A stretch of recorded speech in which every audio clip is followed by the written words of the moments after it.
நம்மோடு பேராசிரியர் திருமாறன் அவர்கள் இணைந்திருக்கிறார். சார் வணக்கம். எல்லையில் நீடித்து வந்த இந்த போர் பதற்றம் முடிவுக்கு வந்திருக்கிறது. அதிகாரப்பூர்வ அறிவிப்பை தற்போது இந்தியா வெளியிட்டிருக்கிறது. எப்படி பார்க்கிறீங்க? இது நல்ல விஷயமாக தான் பார்க்கப்படுகிறது. என்ன விஷயம் பார்த்தீங்கன்னாக்கா,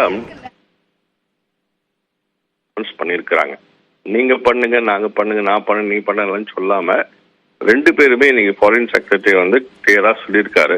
5 மணி இன்னைக்கு 5 o'clock இருந்து சீஸ் ஃபயர் அப்படின்னாக்கா, இனி அவர் சொன்னபடி ஏர், லேண்ட் அண்ட் சீ கூட சொல்லியிருக்காரு. எந்த விதமான தாக்குதலும் இரு நாடுகளுக்கிடையே இருக்காது அப்படின்னு சொல்லியிருக்காரு. Very good, very clear stand எடுத்திருக்கிறாங்க. ஸோ அடுத்து இன்னொன்னும் பார்க்கணும். 12ஆம் தேதியிலிருந்து தான் secretary level talks going to start. 12ஆம் தேதி நடக்கக்கூடிய பேச்சுவார்த்தையில் என்ன பிரதான விஷயங்கள் பேசப்படும் சார்? நம்ம வந்து இந்த தீவிரவாதத்தை தான் நம்ம முன்வைப்போம். அந்த தீவிரவாத அமைப்பை நீங்கள் வந்து ஆதரிக்க கூடாது. உங்கள் இடத்துல இருப்பதெல்லாம் நம்ம டேட்டாஸ் வந்து கேட்டுட்டு இருக்கோம்.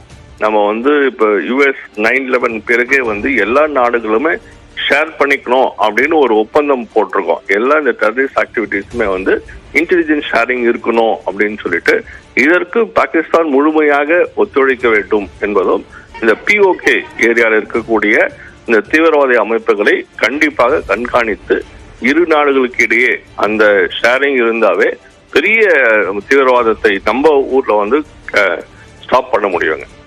ஸோ அதுதான் நம்ம முன்வைப்போம்.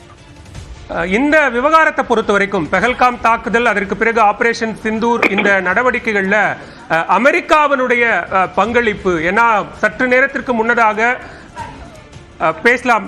நன்றி திருமாறன், இணைப்பில் வந்து உங்களுடைய கருத்துக்களை பகிர்ந்து கொண்டமைக்கு.